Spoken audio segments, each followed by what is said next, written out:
আসসালামু আলাইকুম। একজন খামারির সকালবেলার কাজগুলো খুবই গুরুত্বপূর্ণ, খুবই ইম্পর্টেন্টভাবে করতে হয়। আর আপনি যদি সকালবেলায় কাজগুলো শেষ না করে ফেলেন তাহলে আপনার খামারের সারাদিন কাজ একের পর এক লেগেই থাকবে।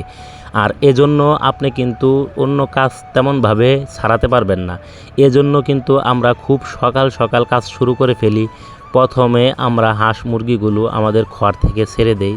ছাড়ার পরে আমরা এগুলোর যে ডিমগুলো আছে এগুলো প্রথমে তুলে নিই। এরপরে হালকাভাবে কিছু খাবার দাবারের ব্যবস্থা করি, কিছু খাবার দিই। আর এরপরে যে কাজটা করি প্রথমে আমরা সব জিনিসগুলো ছেড়ে আমাদের যেই সামনের যে নেটগুলো আছে বা তিরপালগুলো থাকে ওইগুলো প্রথমে তুলে নিতে হয়। না হলে এইগুলোর ভিতরে সারাদিন মূলমূত্র করার পরে যেই গ্যাসগুলো থাকে এই গ্যাসগুলো যদি প্রতিনিয়ত আটকে যায় বা এগুলো যদি সকালে আমরা বের করে না দিই তাহলে এই গ্যাসগুলোর জন্য আমাদের খামারের ভয়াবহ ক্ষতি হতে পারে। আর এই ক্ষতিটা যদি হয়ে যায় তাহলে আপনি খামার টিকিয়ে রাখতে পারবেন না।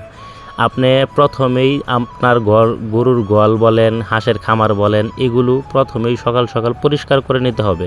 আর আমরা কিন্তু প্রতিনিয়তভাবে এভাবেই করে থাকি। খুব সকালে আমরা সব জিনিস বের করে দিই। বের করে দেওয়ার পরে আমাদের খামারের যেই কাজগুলো আছে পরিষ্কারের বিষয়টা, এই পরিষ্কারটা সবার আগে করে নিই। এরপরে আমরা সারাদিন মোটামুটিভাবে একটা আশ্বাস পেয়ে যাই বা আমরা একটু শান্তি পেয়ে যাই। কেননা সকালের কাজগুলো যদি আপনি গুছিয়ে তুলতে পারেন তাহলে আপনার সারাদিনের ভোগান্তিটা কম হয়। আপনার খামারগুলো করতে হলে সকালবেলায় কাজ শুরু করতে হবে, এটাই হচ্ছে বাস্তব কথা।